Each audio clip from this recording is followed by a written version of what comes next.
আল্লাহ তাআলা বলেন, ও হাবিব, যেহেতু আপনার জন্যই এত আয়োজন, আপনার জন্যই এত সাজসজ্জা, আপনার জন্যই এত ব্যবস্থাপনা, আপনার জন্যই যেহেতু এত ইন্তজাম, ওয়ারাফা'না লাকা যিকরাক, আমি আল্লাহ নিজে আপনার মর্যাদা আর সম্মানকে সমুচ্চ করে দিলাম। একটু জোরে বলেন না সুবহানাল্লাহ। ওয়ারাফা'না লাকা যিকরাক, আপনার জিকিরকে, যেহেতু আপনার জন্যই সব, আপনার জন্যই মানুষ, আপনার জন্যই উম্মত, আপনার জন্যই কোরআন, আপনার জন্যই উম্মতের নামাজ, আপনার জন্যই দুনিয়ার টিকে থাকা, এজন্য প্রত্যেকটা স্তরে স্তরে আমি আপনার নামকে লাকা যিকরাক, আপনার নামকে আমি সমুচ্চ আর বুলন্দ মর্যাদা পূর্ণ করে দিয়েছি। দেখেন আয়াতের তরজমা একটু খেয়াল করেন। ওয়ারাফা'না, ওয়ারাফা'না, আমি আল্লাহ নিজে শ্রেষ্ঠ বানিয়েছি, আমি আল্লাহ নিজে সমুচ্চ বানিয়েছি। রাফা'না জামা মুতাকাল্লিমের সিগা, আল্লাহ তাআলা নিজের দিকে সম্বোধন করেছেন, আমি আল্লাহ নিজে সমুচ্চ করেছি। কেন বলেছেন? কেন আল্লাহ নিজের দিকে সম্বোধন করলেন? যাতে করে কোন উম্মত এরকম মনে না করতে পারে, কোন খতিব যাতে মনে না করতে পারে আমি নবীর শানে খুতবা দিচ্ছি, এজন্য নবীর শান মর্যাদাপূর্ণ হয়েছে। মনে করার কথা আছে কিনা? কেউ মনে করতে পারে কিনা যে আমি নবীর নাম নিলাম, নবীর গুণগান গাইলাম, নবীর মর্যাদা বাড়াই দিলাম? কোন খতিব যাতে এই চিন্তা না করতে পারে যে আমার খুতবার কারণে নবীজির শ্রেষ্ঠত্ব লাভ হয়েছে, কোন লেখক যাতে এই চিন্তা করতে না পারে যে আমার লেখনির কারণে নবীজির মর্যাদা বুলন্দ হয়েছে, কোন প্রবন্ধকারক যাতে এই কল্পনা করতে না পারে যে আমার প্রবন্ধের কারণে নবীজির শ্রেষ্ঠত্ব লাভ হয়েছে, কোন ঐতিহাসিক যাতে এই চিন্তা না করতে পারে যে আমি নবীজির ইতিহাস লেখার কারণে নবীজির মর্যাদা লাভ হয়েছে, কোন কবি যাতে নিজের দিকে সম্বোধন করতে না পারে যে আমি নবীজির শানে কবিতা লিখেছি বলেই নবীজির মর্যাদা উঁচু হয়েছে, এরকম কোন কল্পনা যাতে কেউ না করতে পারবে কিয়ামত পর্যন্ত। আল্লাহ বলতেছেন, তোমরা তার ব্যাপারে কবিতা লেখো আর না লেখো, তার পক্ষে খুতবা দাও আর না দাও, তার পক্ষে তোমরা প্রবন্ধ লেখো আর না লেখো, তার ইতিহাস তোমরা লেখো আর না লেখো, আমি আল্লাহ তার মর্যাদা আগেই, ওয়ারাফা'না লাকা যিকরাক, আমি আল্লাহ আগেই তার মর্যাদা বুলন্দ করে রেখেছি। আল্লাহ আগেই রেখেছেন, আমার কারণে হবে না, আপনার কারণে হবে না। আপনি গোটা জিন্দেগি যদি নবীর উপর দরুদ পড়তে থাকেন আর মনে করেন আমি নবীর উপর দরুদ পড়তেছি, নবীর শান বাড়তেছে, এটা ভুল, এটা ভুল। নবীর শান আল্লাহ বাড়িয়েছেন, নবীর মর্যাদা আল্লাহ বাড়িয়েছেন, নবীর উচ্চতা আল্লাহ বাড়িয়েছেন। আমি আপনি নবীর গুণগান গাইলেও নবীর মর্যাদা উচ্চ, আমি আপনি নবীর তিরস্কার করলেও নবীর মর্যাদা উচ্চ।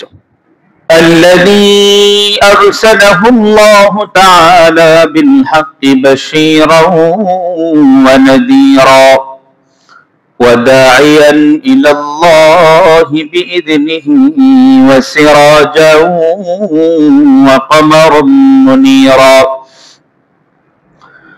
أما بعد فقد قال الله سبحانه وتعالى في كلامه المجيد وفي فرقانه الحميد. أعوذ بالله من الشيطان الرجيم. بسم الله الرحمن الرحيم. وما أرسلناك إلا رحمة للعالمين. وقال تعالى في آية أخرى لقد كان لكم في رسول الله أسوة حسنة إلى آخر الآية. وعن عبد الله بن مسعود رضي الله تعالى عنه قال قال رسول الله صلى الله عليه وسلم إن لله ملائكة سياحين في الأرض يبلغوني من أمتي السلام صدق الله العظيم وصدق رسوله النبي الأمي الكريم ونحن على ذلك لمن الشاهدين والشاكرين والذاكرين والحمد لله رب العالمين منشودا منشدي من تنشدا تجاشدي من تنشدا منشدي من تنشدا تجاشدي تاكسنه يدهم دغرم تدغري بلغ العلا بكماله كشف الدجى بجماله حسنت جميع خصاله صلوا عليه وآله بلغ العلا بكماله كشف الدجى بجماله حسنت جميع خصاله صلوا عليه وآله سلموا يا قوم على مصطفى صدر الأمين مصطفى ما جاء إلا رحمة للعالمين بلغ العلا بكماله كشف الدجى بجماله حسنت جميع خصاله صلوا عليه وآله محبতের সাথে সকলেই পড়ি সাল্লাল্লাহু আলাইহি ওয়াসাল্লাম। আলহামদুলিল্লাহ, আল্লাহ পাক রব্বুল আলামিনের অশেষ মেহেরবানি যে আল্লাহ রব্বুল আলামিন আরবি 12 মাসের মধ্যে অন্যতম একটা মাস, অত্যন্ত তাৎপর্য আর ফজিলতপূর্ণ মাস, আমাদের নবীজি হযরত মুহাম্মদ মুস্তাফা সাল্লাল্লাহু আলাইহি ওয়াসাল্লামের শুভাগমনের মাস রবিউল আউয়ালের প্রথম জুমায় আল্লাহ তাআলা আমাদেরকে জুমার মসজিদে সমবেত হওয়ার তৌফিক দান করেছেন। নামাজ আদায়ের পূর্বক্ষণে কোরআন ও হাদিস থেকে কিছু সময় কিছু কথা বলা এবং শোনার সুযোগ করে দিয়েছেন, তৌফিক দান করেছেন। এই জন্য রব্বে কারীমের দরবারে আন্তরিকতার সাথে শুকরিয়া জানাই, চিৎকার মেরে বলি আলহামদুলিল্লাহ। মুহতারাম হাজিরিন, রবিউল আউয়াল মাস, এই মাস আসলেই গোটা দুনিয়ার মধ্যে বিশেষভাবে নবীজির সিরাতের একটা চর্চা শুরু হয়, নবী জীবনী।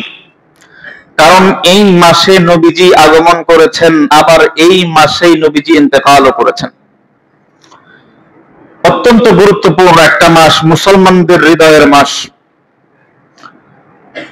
তো আল্লাহ তাআলা এই মাসে আমাদেরকে হায়াত দান করেছেন, হায়াতের মধ্যে বরকত দিয়েছেন, এজন্য আবারও শুকরিয়া দান বলি আলহামদুলিল্লাহ। মুহতারাম হাজিরিন, আল্লাহর হাবিব সাল্লাল্লাহু আলাইহি ওয়াসাল্লাম হাদিসে পাকের মধ্যে ইরশাদ করেছেন, এই পৃথিবীর সময় সীমা কতটুকু, এই পৃথিবী কতদিন টিকবে, মেয়াদ কতদিন, সেই মেয়াদের ব্যাপারে নবীজি একটা হাদিস আলোচনা করেছেন। লা তাকুমুস সাআহ, নবীজি বলেন লা তাকুমুস সাআহ, কিয়ামত সংগঠিত হবে না, মানে দুনিয়া ধ্বংস হবে না। কতদিন পর্যন্ত? নবীজি বলেন হাত্তা ইউকালু ফিল আরদি আল্লাহ আল্লাহ, যতদিন পর্যন্ত জমিনের মধ্যে আল্লাহ আল্লাহ বলনেওয়ালা একজন মানুষ থাকবে, নবীজি বলেন লা তাকুমুস সাআহ, ততদিন পর্যন্ত দুনিয়াতে কিয়ামত হবে না। এটা হলো দুনিয়ার মেয়াদ। দুনিয়া কতদিন টিকবে? যতদিন আল্লাহ আল্লাহ বললে ওরা টিকবে। দুনিয়া কতদিন টিকবে? যতদিন পর্যন্ত দুনিয়ার জমিনে আল্লাহ তাআলার নাম নেওয়ার মতো কোনো বান্দা বান্দি থাকবে, ততদিন পর্যন্ত দুনিয়ার হায়াত থাকবে, ততদিন পর্যন্ত দুনিয়া টিকবে। যখন আল্লাহ আল্লাহ বলনেওয়ালা কেউ থাকবে না, যখন আল্লাহ তাআলার নাম নেওয়ার মতো কোনো বান্দা আর বান্দি জমিনের মধ্যে থাকবে না, তখন দুনিয়া আল্লাহ ধ্বংস করে দিবেন। এবার আসেন, আমরা যেই আজকে আল্লাহ আল্লাহ বলি, গোটা জমিনের মধ্যে মানুষ আল্লাহ আল্লাহ বলে। এই আল্লাহ আল্লাহ আমাদেরকে, গোটা জমিনের বাসিন্দাদেরকে, গোটা দুনিয়ার সমস্ত মানুষদেরকে শিখিয়েছেন আমাদের নবীজি মুহাম্মদুর রাসূলুল্লাহ সাল্লাল্লাহু আলাইহি ওয়াসাল্লাম। আমাদের নবীজি শিখিয়েছেন। আমাদের নবীজি যদি দুনিয়াতে না আসতেন, যদি আল্লাহ আল্লাহ নাম না শিখাইতেন, যদি আল্লাহ তাআলার পরিচয় আমাদের সামনে নিয়ে না আসতেন, যদি কোরআনে কারীম আমাদের সামনে উপস্থাপন না করতেন, আমরা না আল্লাহ তাআলাকে চিনতাম, না নবীকে চিনতাম, না আল্লাহ তাআলার পরিচয় জানতাম, না আল্লাহ আল্লাহ বলতে পারতাম। দুনিয়া ধ্বংস হয়ে যেত। ব্যাপারটা বুঝেন নাই? সহজ হিসাব। তার মানে বলা যায়, যেহেতু নবীজি আল্লাহ আল্লাহ শিখিয়েছেন বলেই আমরা আছি, দুনিয়া টিকে আছে। অতএব বোঝা যায় আজকে যেই সূর্য আমাদেরকে আলো দিচ্ছে, এই সূর্য নবীজি এসেছিলেন বলেই আলো দিতে পারতেছে, না হয় সূর্য টিকতো না। কি বলেন? আজকে রাত্রিবেলা যেই চাঁদ, যেই জ্যোৎস্নার আলো আমাদেরকে বিমোহিত করে, জ্যোৎস্নার আলো দিয়ে গোটা দুনিয়াকে যেই সুসজ্জিত বানায় দেয় রাত্রের অন্ধকারে, ওই চাঁদ নবীজি এসেছিলেন বলেই আজকেও বিদ্যমান। এই যে সাত আসমান, প্রথম আসমান, দ্বিতীয় আসমান, চতুর্থ আসমান, এভাবে স্তরে স্তরে আসমান গুলা সাজানো, নিচের দিকে প্রথম জমিন, দ্বিতীয় জমিন, সপ্তম জমিন, স্তরে স্তরে সাজানো। এই জমিন, এই আসমান কেন আছে? আমরা স্পষ্ট ভাষায় বুঝতেই পারি, নবীজি এসেছিলেন বলেই এখনো ঠিক আছে। এই যে উত্তাল সমুদ্র, ঢেউয়ের পর ঢেউ, এত সুন্দর উত্তাল সমুদ্র, এটা কেন আছে? আমাদের নবীজি এসেছিলেন বলেই এখনো টিকে আছে। মুদ্রা কথা, গোটা জমিনে যত কিছু, যত মাখলুক এখন পর্যন্ত হায়াতে আছে, যত সৃষ্টি এখন পর্যন্ত তার আপন লীলায় বিরাজমান চলতেছে, প্রত্যেকটা সৃষ্টি, প্রত্যেকটা হায়াত, প্রত্যেকটা মাখলুক কেন টিকে আছে? আমাদের নবীজি এসেছিলেন বলেই। এমনকি আজকে আমাদের হায়াত, আজকে আমাদের উপস্থিতি, আজকে আমাদের এই জুমার এখানে বসা, আজকের জুমার নামাজের জন্য অপেক্ষায় থাকা, এটাও আমাদের নবীজি এসেছিলেন বলেই কেবলমাত্র হয়েছে। বলেন না সুবহানাল্লাহ? নবীজি এসেছিলেন বলেই। কেন হয়েছে? নবীজি এসেছিলেন বলেই। নবীজি না আসলে কিচ্ছু হইতো না। কারণ নবীজি না আসলে তো আল্লাহ আল্লাহ বলতেই পারতাম না। আর নবীজি বলতেছেন, আল্লাহ আল্লাহ যদি জমিনে না থাকে, আল্লাহ তাআলা এই দুনিয়াকেও টিকাবেন না।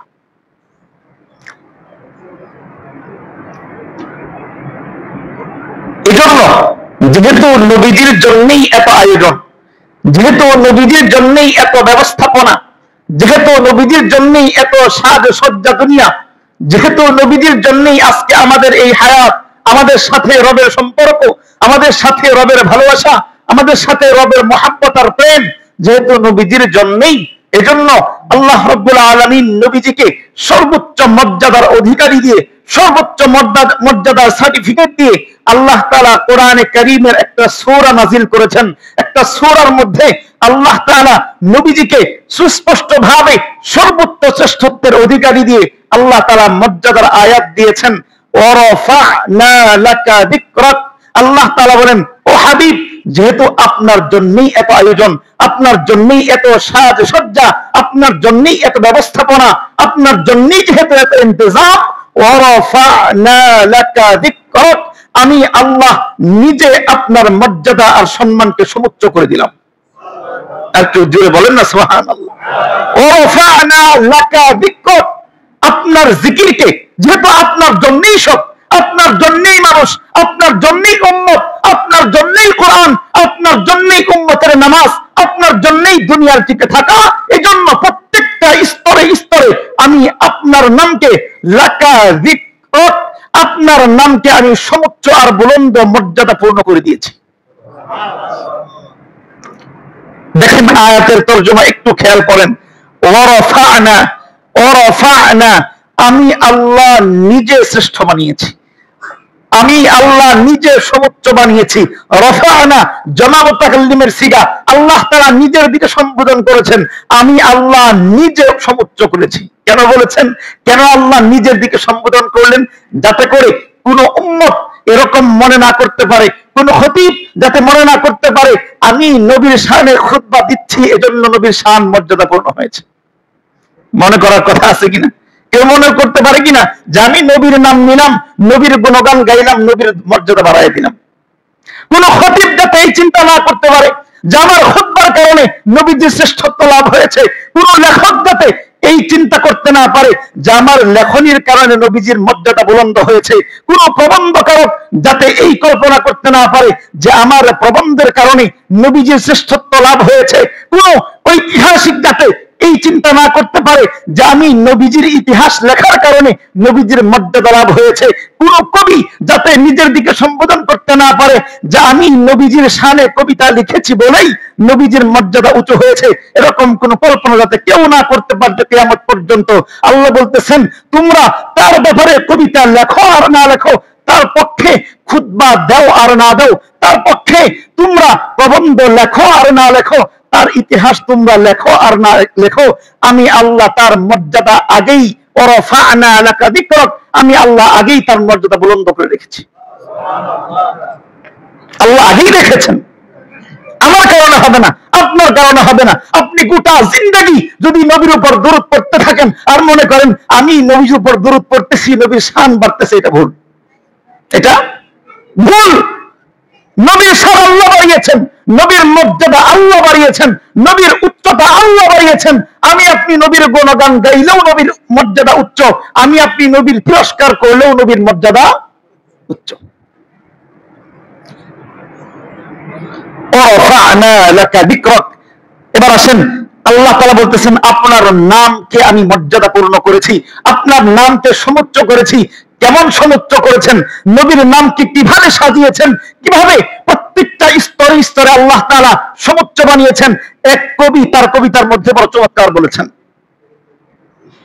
কবি অনেকগুলা স্তরের নাম বলেছেন, অনেকগুলা জায়গার নাম বলেছেন, যেই প্রত্যেকটা জায়গায় জায়গায় আল্লাহ তাআলা নবীজির নামকে সমুচ্চ করেছেন।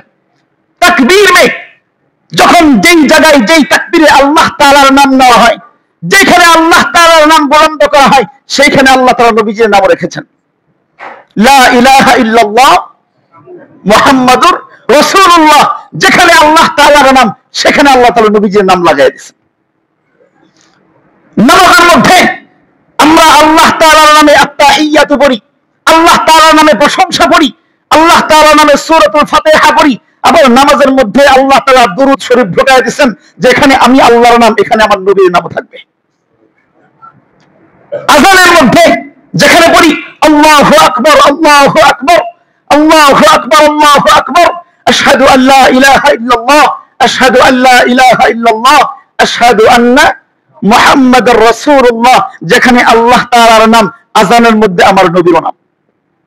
ইকামতের মধ্যে আল্লাহ তাআলার নাম, ইকামতের মধ্যে আমার নবীজির নাম।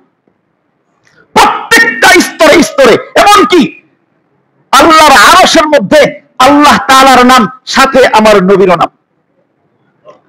নবীজি জান্নাত জাহান্নাম ঘুরে দেখে এসে সাহাবায়ে কেরামের কাছে বর্ণনা করেছেন মেরাজের পরে, ও আমার সাহাবীরা শোনো, আমি যখন জান্নাতের বাগানে ঢুকলাম, আমি তাকায় দেখলাম জান্নাতের যেই বাগান, জান্নাতের যেই বৃক্ষগুলা, এই প্রত্যেকটা বৃক্ষের পাতায় পাতায় এক পৃষ্ঠে আমি আমার আল্লাহর নাম, আর এক পৃষ্ঠে আমি নবী মুহাম্মদের নাম। বলেন না সুবহানাল্লাহ। যেখানে আল্লাহর নাম সেখানে আমার নবীর নাম। এমনকি দুনিয়াতে শুরু কবরে পর্যন্ত যেখানে আল্লাহর নাম সেখানে নবীজিরও নাম। মান রব্বুক মান দীনুক ওয়া মান নবিয়্যুক, মান রব্বুক মান দীনুক ওয়া মান নবিয়্যুক, তোমার রব কে, এবার বলো তোমার নবীও কে। যেখানে আল্লাহর নাম সেখানে নবীর নাম। ওয়ারাফা'না লাকা যিকরাক, ও নবী আমি আপনার মর্যাদাকে স্তরে স্তরে সমুচ্চ করেছি, আমি আপনার নামকে বুলন্দ করেছি, আমি আপনার নামকে মর্যাদাপূর্ণ বানিয়ে দিয়েছি। এবার বলেন তাহলে আমাদের আলোচনায় লাভ কি? আল্লাহ যেহেতু বাড়িয়েই দিয়েছেন, আমার খুতবাতে যেহেতু নবীজির মর্যাদা একটু বাড়বে না, তাহলে আমরা খুতবা কেন দিই? আমরা নবীজির প্রশংসা কেন করি? আমরা নবীজির শানে কেন কবিতা পাঠ করি? আমরা নবীজির শানে কেন ইতিহাস পড়ি? আমরা নবীজির কেন গুণগান গাই? এটাও তো বোঝার ব্যাপার। এটা বুঝতে হইলে ছোট্ট একটা উদাহরণ বোঝা দরকার।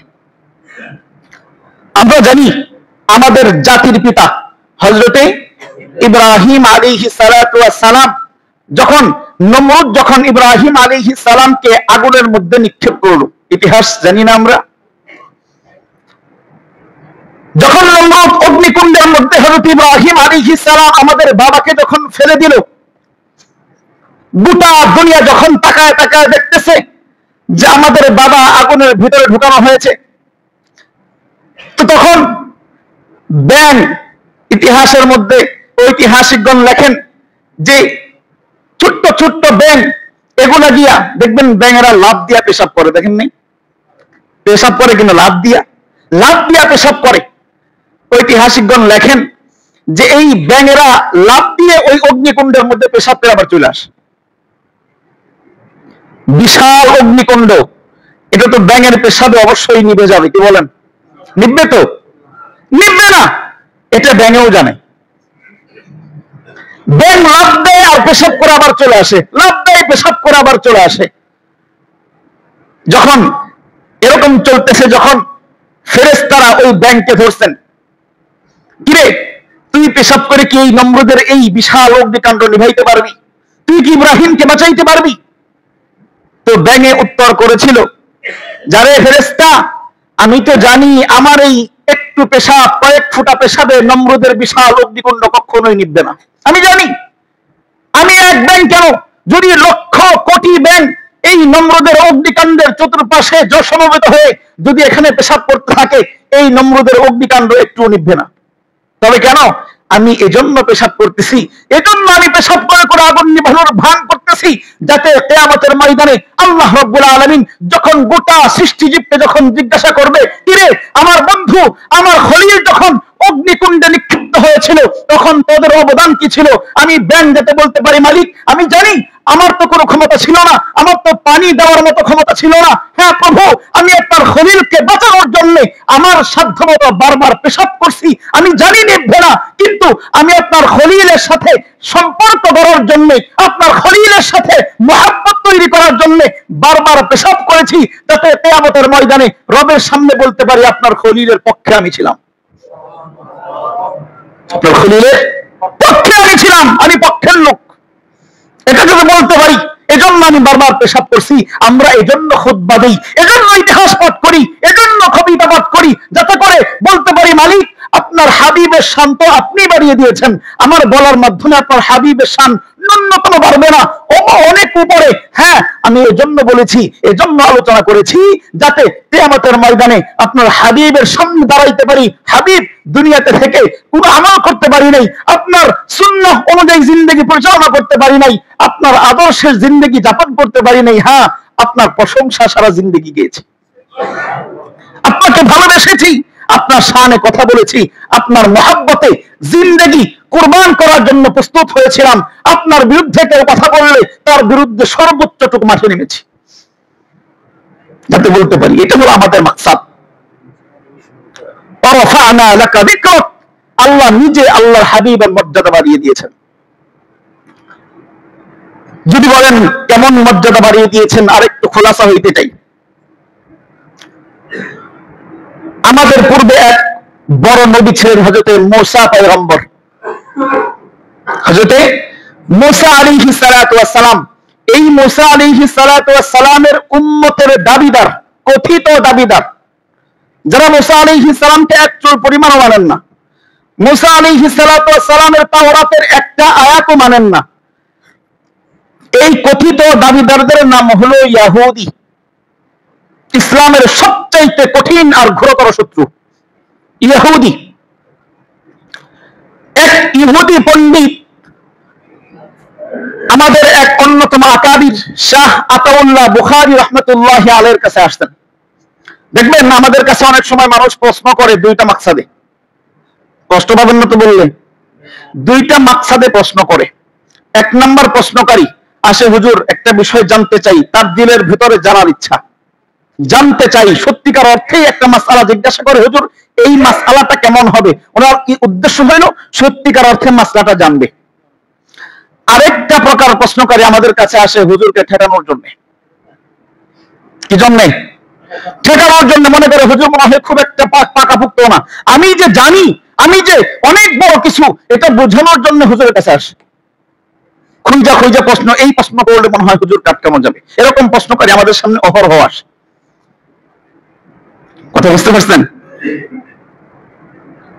মোবাইল দেখে ইলম শিখে, ইউটিউব দেখে দেখে বড় আলেম হয়ে যায়, মুফাসসির হয়ে যায়। মনে করো হুজুর কি পড়ছেন, হুজুর কি লেখাপড়া করছেন, আমি তো ইউটিউব মাওলানা, আমি তো ইউটিউব মুফতি।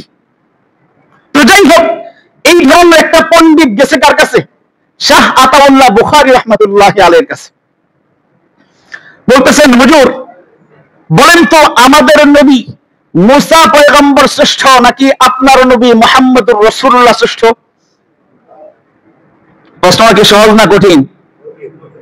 প্রশ্ন সহজ, ব্যাখ্যা কঠিন। প্রশ্ন কি? উত্তর সহজ। কে কে শ্রেষ্ঠ? আমাদের নবী। আমাদের নবী শ্রেষ্ঠ নবী। বলেন না, আমাদের নবী শ্রেষ্ঠ নবী। তো শাহ আতাউল্লাহ বুখারী রাহমাতুল্লাহি আলাইহি বলছেন, আরে আমাদের নবী তো শ্রেষ্ঠ নবী। এবার ইহুদি পণ্ডিত নিজের ওই যে বললাম আটকানোর জন্য বলতেছেন, না বলেন তো আমাদের নবীর একটা উপাধি কি ছিল? বলতেছেন আপনাদের নবী মুসা আলাইহিস সালামের উপাধি ছিল মুসা কালিমুল্লাহ। উনি বলতেছেন, আরে মুসা কালিমুল্লাহ, আল্লাহর সাথে কথাবার্তা বলনেওয়ালা, আল্লাহ তাআলার সাথে যোগাযোগ স্থাপনকারী, আল্লাহ তাআলার সাথে যিনি সর্বদা কথা বলতে পারতেন, এই ধরনের কালিমুল্লাহ অন্য কোন নবী এই বিশ্ব জগতে একটাও নাই। কালিমুল্লাহ আমাদের নবী, আপনাদের নবী তো কালিমুল্লাহ না, তাইলে আপনাদের নবী শ্রেষ্ঠ হয় কেমনে? চেষ্টা বুঝছেন নি? চেষ্টা বুঝছেন? তাদের নবী কি মোল্লা? কালিমুল্লাহ, আল্লাহর সাথে কথা বলনেওয়ালা। এটা অবশ্যই মর্যাদাপূর্ণ একটা গুণ, কিন্তু আমাদের নবীর সামনে এটা কিছুই না। এটা অবশ্যই মর্যাদার কথা, কিন্তু আমাদের নবীর সামনে এটা কিছু না। তো শাহ আতাউল্লাহ বুখারী রাহমাতুল্লাহি আলাইহি বলতেছেন, যদি তাই হয়, যদি কালিমুল্লাহ হওয়ার কারণে তোমার নবী শ্রেষ্ঠ হয়, তাহলে তোমার নবীর তুলনায় আমার নবী হাজারো গুণে শ্রেষ্ঠ। কারণ তোমার নবী কালিমুল্লাহ, আমার নবী হাবিবুল্লাহ। আমার নবী হাবিবুল্লাহ। এবার ওনার মাথায় ব্যাপার কি? হাবিবুল্লাহ আবার কি? আল্লাহর মুহাব্বতকারী, আল্লাহর প্রেমিক। দুইটার মধ্যে তফাৎ কি? আমার নবী তো কালিমুল্লাহ, আপনার নবী তো হাবিবুল্লাহ, দুইটার মধ্যে পার্থক্য কি? এবার শাহ আতাউল্লাহ বুখারী রাহমাতুল্লাহি আলাইহি বলতেছেন, এক নাম্বার পার্থক্য শোনো, তোমার নবী কালিমুল্লাহ, আমার নবী হাবিবুল্লাহ। কালিমুল্লাহ আর হাবিবুল্লাহর পার্থক্য নাম্বার এক, এটা হইল, বলো তো তোমার নবীকে যখন আল্লাহ তাআলা নবুয়ত দিয়েছেন, তোমার নবীকে যখন নবুয়ত দিয়েছেন, তার আগে আসেন, তোমার নবীকে যখন আল্লাহ তাআলা কিতাব দিয়েছেন, দুইটা জিনিস দিয়েছেন। মুসা আলাইহিস সালামকেও আল্লাহ তাআলা নবুয়ত দিয়েছেন, আমাদের নবীকেও নবুয়ত দিয়েছেন। মুসা আলাইহিস সালাতু ওয়াস সালামকেও আল্লাহ তাআলা কিতাব দিয়েছেন, তাওরাত নামক কিতাব। আমার নবীকেও আল্লাহ তাআলা কোরআন নামক একটা কিতাব দিয়েছেন। এবার শাহ আতাউল্লাহ বুখারী রাহমাতুল্লাহি আলাইহি এই দুইটা কথা উপস্থাপন করার পরে বলতেছেন, আরে দেখো, তোমার নবীকে যখন আল্লাহ তাআলা নবুয়ত প্রদান করলেন, নবুয়ত দিলেন, এবার নবুয়তি দায়িত্ব পালন করার পালা। যখন নবুয়তি দায়িত্ব পালন করতে যাবেন, তখন তোমার নবী আল্লাহ তাআলার কাছে আবেদন করলেন, ও আমার রব, রব্বি ইশরাহ লি সাদরি ওয়া ইয়াসসির লি আমরি ওয়াহলুল উকদাতাম মিন লিসানি ইয়াফকাহু কওলি। এটা কোরআনের আয়াত। কিসের আয়াত? যেহেতু নবুয়তি দায়িত্ব পালন করতে হবে, তাহলে তো আমার বক্ষ প্রশস্ত হওয়া লাগবে, আমার দিল খোলা লাগবে, আমার তো বক্ষ খোলা লাগবে। নবুয়তি দায়িত্ব পালন করতে অনেক অনেক অনেক দায়িত্ব না, পালন করতে তো হবে, আমার বক্ষ প্রশস্ত হওয়া লাগবে। রব্বি ইশরাহ লি সাদরি, মুসা আলাইহিস সালাম আল্লাহ তাআলার কাছে আবেদন করলেন, মালিক, যেহেতু আপনি নবুয়ত দিবেন, নবুয়তের দায়িত্ব পালন করতে হবে, মালিক রব্বি ইশরাহ লি সাদরি, আমার বুকটা খুলে দেন, আমার বুকটা খুলে দেন। ওয়ায়াসসিরলি আমরি, আমার কাজকে সহজ করে দেন, আমি পারবো না, কঠিন, আমার কাজকে সহজ করে দেন। ওয়াহলুল উকদাতাম মিন লিসানি, আমার জবান থেকে সমস্ত জড়তা কাটায় দেন। ওয়াহলুল উকদাতাম মিন লিসানি ইয়াফকাহু কওলি, যাতে মানুষেরা আমার কথা বুঝতে পারে। আবেদনটা বুঝতে পারছেন নি? সূরা তাহার মধ্যে আল্লাহ তাআলা এই আবেদন আলোচনা করেছেন।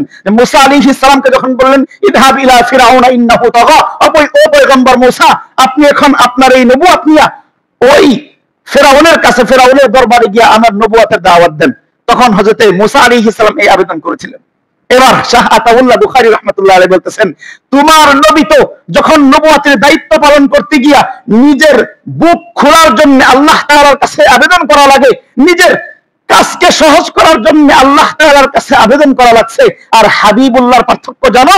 কালিমুল্লাহ হইল নিজের বুক খোলার জন্য আল্লাহ তাআলার কাছে আবেদন করা লাগে, আর হাবিবুল্লাহ এমন মানুষ, হাবিবুল্লাহ এমন নবী, হাবিবুল্লাহ এমন রাসূল, যাকে জন্মের আগেই আল্লাহ তাআলা পৃথিবী সৃষ্টির আগেই 1000 বছর আগে কোরআন বানায়া আল্লাহ তাআলা সেখানে সার্টিফিকেট তুলে দেন, আলাম নাশরাহ লাকা সাদরাক, ও নবী, আমি আপনার জন্মের আগেই, আমি আপনার নবুয়তের আগেই, আমি আপনার দায়িত্ব শুরু হওয়ার আগেই আপনার বুকটা খুলে দিলাম।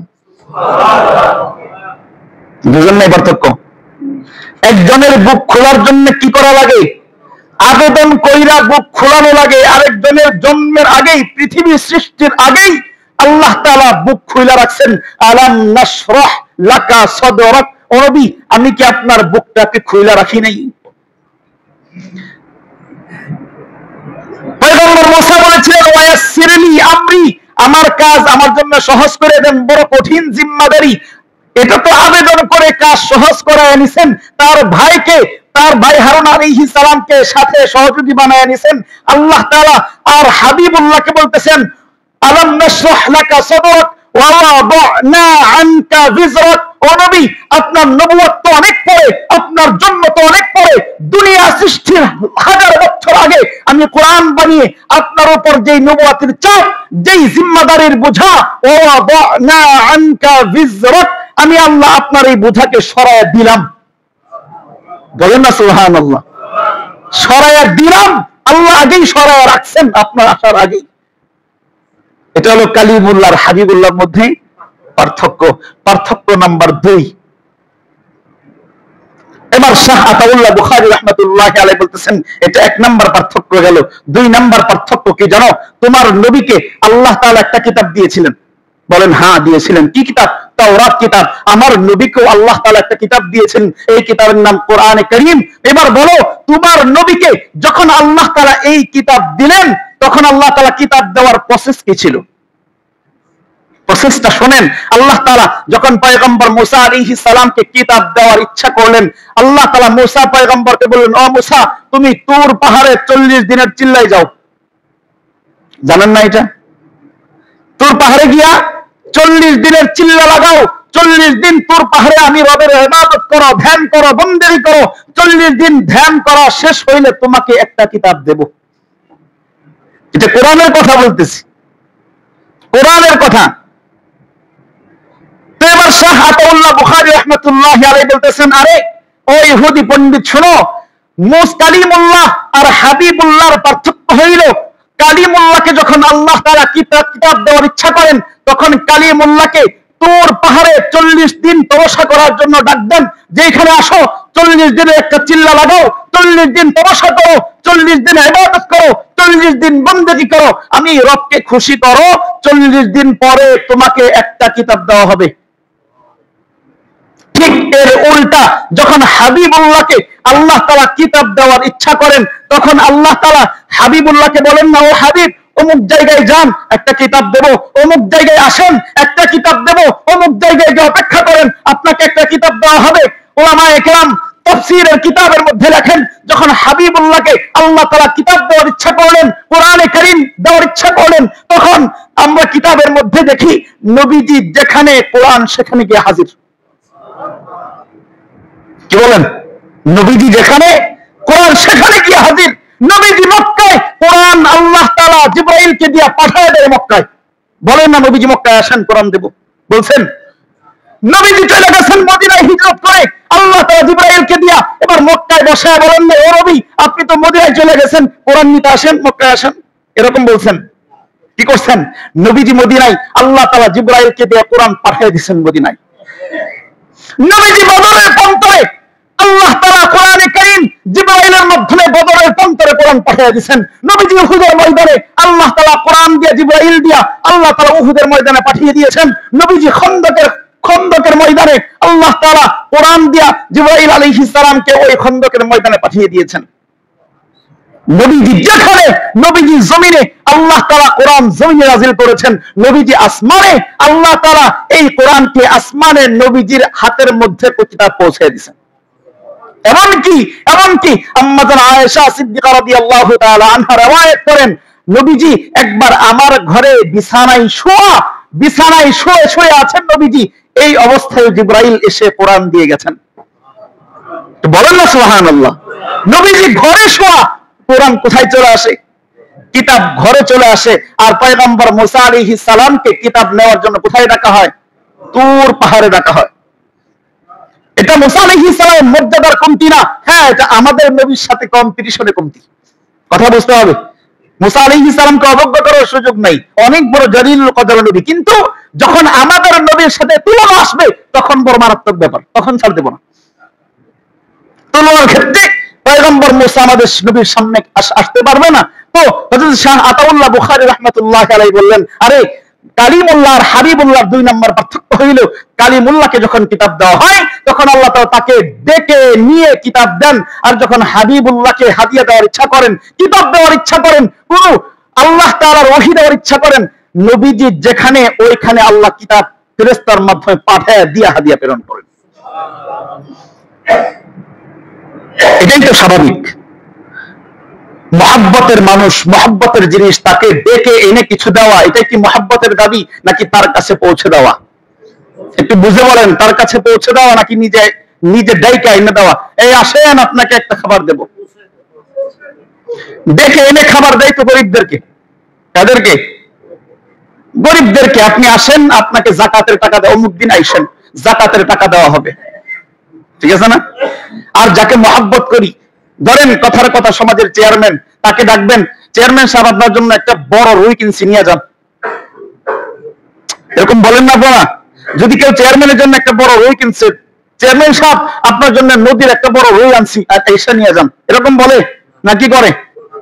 কারণ তাকে ভালোবাসে, মহব্বত করে, তাকে বাসায় গিয়ে দিয়ে আসে। ইমাম সাহেবকে একটা কিছু দিবেন, কি করেন? ইমাম সাহেব আপনার জন্য একটা জামা কিনছি, এসে নিয়ে যান বাসায়, কি করেন? হুজুর আপনি কখন থাকবেন, আপনার সাথে একটু সাক্ষাৎ আছে, গিয়ে একটা জামা উপহার দেয়। কারণ মহব্বতের মানুষকে ডেকে আনে না, মানুষ তার কাছে গিয়ে পৌঁছে দেয়, এটাই মহব্বতের দাবি। একটা কথা বলবো, ওরা করবেন না তো ইনশাআল্লাহ? কথা বলবো, এইটুকু কথা বুঝছেন? মহব্বত, যাকে মহব্বত করে তাকে কিছু হাদিয়া দিতে হইলে, তাকে খুশি করতে হইলে তাকে ডেকে আনতে হয় না তার কাছে গিয়া পৌঁছায় দিতে হয়? এটুকু বুঝছেন?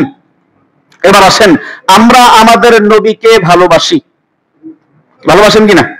একটু জোরে বলেন না, আমরা আমাদের নবীকে ভালোবাসি। যেহেতু আমরা আমাদের নবীকে ভালোবাসি, আমাদের নবীকেও মাঝে মাঝে আমরা হাদিয়া দেই কিনা? কি দেই? দুরূদ শরীফ, বলেন না সুবহানাল্লাহ। আমরা আমাদের নবীকে মাঝে মাঝে হাদিয়া দেই, কি দেই? দুরূদ শরীফ হাদিয়া দেই। এবার আসেন, এই যে হাদিয়াটা দিলাম, নবীকে মহব্বত করি, হাদিয়া দেই, দুরূদ শরীফ আমরা হাদিয়া পাঠাই, কিভাবে পাঠাই? বিভিন্ন পরিক্রমায় পাঠাই, বিভিন্ন সিস্টেমে পাঠাই।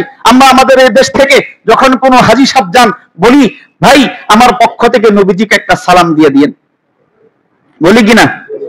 লক্ষ লক্ষ টাকা খরচ করে মানুষ নবীজির দরবারে সালামের হাদিয়া দিতে যায় নাকি আনতে যায়? কিন্তু আমাদের সমাজের একটা স্তরের ভাইয়েরা আছেন, কম বুঝের কারণে আশেকে রাসূল বলেন, বেশি আবেগ, সহজ হিসাবটা বুঝেন না, বেশি আবেগের কারণে দেখবেন ওনারা বলেন যে আমরা দরুদ পড়বো, নবীজি আয়েশা দরুদ নিয়ে যাবেন। কি আপনারা জানেন না এটা? একটা ভাইয়ের একটা শ্রেণী আছে কিনা আমাদের মধ্যে, একদল ভাই আছেন কিনা, তারা মনে করেন আমরা দরুদ পড়লে, আমরা এই যে মজলিসে দরুদ পড়বো, নবীজি দরুদ আয়েশা নিয়ে যাবেন। বলেন না, এটা কি আদব হইল না বেয়াদবি হইল? এটা কি উপহার হইল নাকি বেইজ্জতি করা হইল? এটা কি নবীজির শানের সাথে যায় নাকি খেলাফ হয়?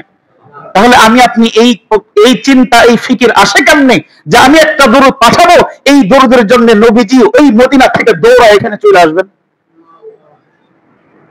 এই শ্রেণীর ভাই আমাদের সমাজে আছে না? বুঝ কম, বুঝে না, আশিকে রাসূল অতিরিক্ত আবেগ দিয়ে দিন চালাইতে চাই। দিনের সাথে আবেগের সম্পর্ক নাই, দিনের সাথে আবেগের সম্পর্ক নাই। দিন যেভাবে আমার আবেগ সেভাবেই চালানোর নাম হলো দিন। আমার আবেগ সেভাবে চালানোর নাম হলো দিন। আমার মা মারা গেছে, আমার দিল চাচ্ছে না আমার মাকে আমি মাটির নিচে যাইতে দিব না, এটা আমার দিলের আবেগ। কিন্তু দিন কি বলে? এটাকে মাটির নিচে পুঁইতা ফেলো, এটাকে মাটির নিচে দাফন করো। এটা হলো দিনের কথা, আমার আবেগের কথা না। আমার মা, আমার আপন মাকে আমি কিভাবে মাটির নিচে দাঁড়াবো, এই চিন্তা ফিকির হলো আমার আবেগ। আমার দিন বলে না, তোমার আবেগের সাথে কোনো কথা নাই, আবেগের সাথে দিনের সম্পর্ক নাই। এখন তোমার মা মারা গেছে, তোমাকে দাফন করতেই হবে, কারণ দিনের সাথে আবেগের সম্পর্ক নাই। দিন যেই দিকে, আমার আবেগ সেই দিকে নেওয়ার নাম হইল ইসলাম। সেই দিকে নেওয়ার নাম হইল ইসলাম, আনুগত্যতা। সেই দিকে নেওয়ার নাম হইল আমাকে নিজেকে বিনয়ী করা, আল্লাহ তাআলার সামনে নিজেকে বিনয় প্রকাশ করা। এবার আসেন তাহলে দরুদ পাঠাই কেমনে? আরে নবীজি তো নিজেই বলে গেছেন, নবীজি নিজে হাদিসে পাকের মধ্যে সাত করেছেন। হযরত আব্দুল্লাহ ইবনে মাসউদ রাদিয়াল্লাহু তাআলা, বিখ্যাত সাহাবী, আমরা সবাই নাম শুনছি, আব্দুল্লাহ ইবনে মাসউদ রাদিয়াল্লাহু তাআলা আনহু, যার উপাধি হইল সিররে রাসূল। সিররে রাসূল, নবীজির রহস্য জানলেওয়ালা মানুষ, সিররে রাসূল। এমনকি তাফসীরের মধ্যে আসছে আল্লাহর হাবিবের সাথে আমলগত দিক থেকে, আখলাকগত দিক থেকে, কথাবার্তা চলন বলনের দিক থেকে যেই সাহাবীর সাথে সবচাইতে বেশি মিলতো, ওই সাহাবীর নাম হলো আব্দুল্লাহ ইবনে মাসউদ রাদিয়াল্লাহু তাআলা। সেই আব্দুল্লাহ ইবনে মাসউদ রাদিয়াল্লাহু তাআলা থেকে রওয়ায়াত, আল্লাহর হাবিব সাল্লাল্লাহু আলাইহি ওয়াসাল্লাম বলেন, ইন্না লিল্লাহি মালাইকাতান, ইন্না লিল্লাহি মালাইকাতান সাইয়াহিনা ফিল আরদ। আল্লাহর হাবিব বলতেছেন, আল্লাহ তাআলার একটা বিশাল বাহিনী আছে, ফেরেশতার বাহিনী। কিসের বাহিনী? পুলিশ বাহিনী। কিসের বাহিনী? ফেরেশতার বাহিনী। ইন্না লিল্লাহি মালাইকাতান, আল্লাহ তাআলার একটা ফেরেশতাদের বাহিনী আছে, যারা কি সাইয়াহিনা ফিল আরদ, জমিনের মধ্যে সব সময় ঘোরাফেরা করে, সব সময় ঘোরাফেরা করে। যখন আমার কোন উম্মত দূর দেশে বসে, দূর জায়গায় বসে, পৃথিবীর কোন প্রান্ত থেকে যখন আমি নবীজির শানে দরুদ পড়ে, আমি নবীর মদিনায় যখন দরুদ পাঠাইতে চাই, ইউবাল্লিগুনি মিন উম্মতি আসসালাম, এই ফেরেশতারা ঘুরে ঘুরে কে কোথায় থেকে নবীজিকে সালাম পাঠাইলো, ওই সালাম আইনা আইনা আমি নবীর সোনার মদিনায় পৌঁছায় দেয়। ইউবাল্লিগুনি মিন উম্মতি আসসালাম, আমার উম্মতদের থেকে টুকায়া টুকায়া, আমার উম্মতদের থেকে জবান থেকে নির্বাচন করে করে খুঁজে খুঁজে এনে আমি নবীর দরবারে পৌঁছায় দেয়। হাদিয়া, হাদিয়া পৌঁছায় দেয়। আরেকটা কথা বলবো, ওরা করবেন না তো, শেষ সময় শেষ বোঝার জন্য একটা কথা বলি। আমরা নবীজিকে একটা নাম বলি, হুজুর সাল্লাল্লাহু আলাইহি ওয়াসাল্লাম, বলি কিনা? হুজুর সাল্লাল্লাহু আলাইহি ওয়াসাল্লাম নাকি হাজির সাল্লাল্লাহু আলাইহি ওয়াসাল্লাম? একটু তাহকিকি কথা বলতেছি, একটু মনোযোগ দেন, কথা বুঝবেন। আমরা নবীজিকে কি বলি? হুজুর সাল্লাল্লাহু আলাইহি ওয়াসাল্লাম নাকি হাজির সাল্লাল্লাহু আলাইহি ওয়াসাল্লাম? কি বলি একটু জোরে বলেন না, হুজুর না হাজির? হুজুর। এবার আসেন হুজুর আর হাজিরের পার্থক্য কি বুঝেন। কেন হাজির বলি না, কেন হুজুর বলি? হ্যাঁ, হুজুর এটা আরবি পরিভাষায়, আরবি ব্যাকরণে ইসমে জরফের সিগা, ইসমে জরফ থেকে এইভাবে এই প্রক্রিয়া নিয়ে আসছে হুজুর। ইসমে জরফ বলা হয় জায়গাকে, কি বলে? জায়গাকে। তো হুজুর মানে যেখানে উপস্থিত হওয়া লাগে, হুজুর মানে কি? যেখানে উপস্থিত হওয়া লাগে। হাজির যে উপস্থিত হয়। পার্থক্য বুঝছেন? এই যে আমরা এখানে হাজির হয়েছি, এটা হল হাজির। আমরা মুসলিমরা কি? হাজির। এই মসজিদটা কি? হুজুর। আমি কি? আমার পাশে আপনারা হাজির হয়েছেন নামাজের জন্য, আমি কি? হুজুর। আমরা বলি না হুজুর? কেন এই হুজুর বলি? কারণ হুজুরের কাছে আমরা নামাজের জন্য সমবেত হই। মুয়াজ্জিন সাহেব হুজুর কেন বলি? কারণ মুয়াজ্জিন আযান দিলে মুয়াজ্জিনের চতুর্পাশে আমরা গিয়ে হাজির হই, মুয়াজ্জিন ইকামত দেয়, নামাজ শুরু হয়। পার্থক্য বুঝছেন? আর হাজির কে? যে উপস্থিত হয়, আমরা নামাজিরা হইলাম হাজির। এইটুকু বুঝছেন না বুঝেন নাই? এইটুকু বুঝলে এবার বলেন, আমরা যে দরুদ পাঠাই, আমরা যে নবীজিকে বলতেছি হুজুর সাল্লাল্লাহু আলাইহি ওয়াসাল্লাম, তার মানে নবীজি আমাদের এখানে উপস্থিত হয়ে আমাদের দরুদ নিয়ে যাবেন নাকি নাকি হুজুর সাল্লাল্লাহু আলাইহি ওয়াসাল্লাম মানে নবীজির ওইখানে গিয়া দরুদ পৌঁছাইতে হয়? নবীজি সেখানে গিয়া কি করতে হয়? দরুদ পৌঁছাইতে হয়। এজন্য নবীজির নাম হুজুর সাল্লাল্লাহু আলাইহি ওয়াসাল্লাম। আরে সহজ ব্যাপার। এজন্যই তো যদি নবীজিকে ডাইকে আইনা দরুদ গাট্টি বইরা দিয়ে দেওয়া যাইতো, তাহলে মানুষ 5 লক্ষ টাকা 10 লক্ষ টাকা খরচ কইরা নবীজির দরবারে গিয়ে বলতেন আসসালামু আলাইকুম। সহজ হিসাব, বুঝেন নাই? 5 লক্ষ টাকা খরচ করে নবীজির দরবারে গিয়ে কি বলেন? নবীজি আমাকে গরু দিয়ে যান, নবীজি আমাকে টাকা পয়সা দেন, নবীজি আমার সংসারে শান্তিতে ভরপুর করে দেন। এগুলো বলে না? কি বলে? আসসালামু আলাইকা ইয়া রাসূলুল্লাহ। এই সালাম দেওয়ার জন্যই তো 5 লক্ষ টাকা খরচ। যদি ব্যাপারটা এরকমই হয়, তাহলে আমি নবীকে কেন ডেকে আনি এখানে? কিভাবে, কোন মগজে বড়ি নবী আমার কাছে আসেন? মাসাটা কঠিন হয়ে গেল। কেউ রাগ করছেন? রাগের ব্যাপার না, বুঝের জিনিস। এটা আবেগ এক, যে নবীজি আমার সাথে আসুক। আরে নবীজি যদি আমাদের এই মজলিসে থাকতেন, এটা আবেগের জিনিস ছিল না? এটাকে আমাদের ভালো হইতো না? কিন্তু এটাকে আবেগ দিয়ে ইসলাম চলবে? ইসলাম চলবে না। ইসলাম চলবে ইসলামের ধারায়। এজন্য আমরা যখন দরুদ প্রেরণ করি, তখন দরুদ এটা কি নবীজি নিয়ে যান আয়েশা, নাকি নবীজির কাছে পৌঁছানো হয়? এটাকে আমার কথা না, নবীজি নিজে বলে গেছেন। কার মাধ্যমে পৌঁছানো হয় বলেন? ফেরেশতাদের মাধ্যমে আল্লাহ তাআলা দরুদটা নবীর দরবারে পৌঁছায় দেন। এইজন্য হাদিয়াটা নিতে আসেন না নবীজি, হাদিয়া নবীজির কাছে পাঠাইতে হয়। তো মুহতারাম হাজিরিন, সময় শেষ।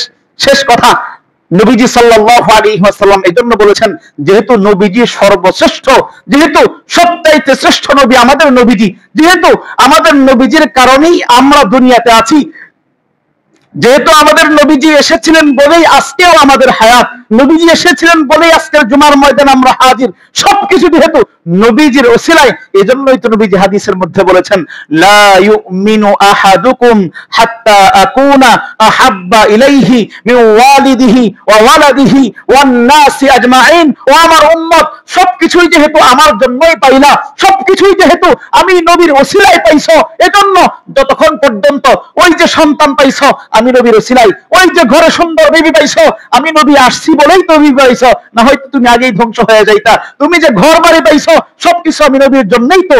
দুনিয়ার এত এত ক্ষমতা, এত পাওয়ার, সবকিছু যেহেতু আমি নবীর জন্যই তোমার পাওয়া, এজন্য লা ইউমিনু আহাদুকুম হাত্তা আকুনা হাব্বা ইলাইহি মিন ওয়ালিদিহি ওয়া ওয়ালাদিহি ওয়ান নাসি আজমাইন। ও উম্মত, যতক্ষণ পর্যন্ত তোমার এই সন্তান, তোমার মা বাবা, তোমার আত্মীয় স্বজন, তোমার দুনিয়া, তোমার ক্ষমতা, সবকিছু ঊর্ধ্বে আমি নবীকে যতক্ষণ পর্যন্ত বেশি ভালো না বাসতে পারবা, ততক্ষণ পর্যন্ত তুমি পরিপূর্ণ ঈমানদার হইতে পারবা না। ব্যাপার বুঝছেন? এজন্যই নবীজির মহব্বতের সাথে আমার দুনিয়ার ঈমানের সম্পর্ক, নবীর মহব্বতের সাথে আমার দ্বীনের সম্পর্ক, নবীর মহব্বতের সাথে আমার আখিরাতের সম্পর্ক, নবীর মহব্বতের সাথে আমার কবরের সম্পর্ক, আমার মিজানের সম্পর্ক, আমার পুলসিরাতের সম্পর্ক, আমার জান্নাত জাহান্নামের ফয়সালার সম্পর্ক। এজন্য নবীজিকে মহব্বত করা দরকার আছে না নাই? মহব্বত অল্প না বেশি? সন্তানের চাইতে কম না বেশি? বাবার চাইতে কম না বেশি? মায়ের চাইতে কম না বেশি? আত্মীয় স্বজন থেকে কম না বেশি?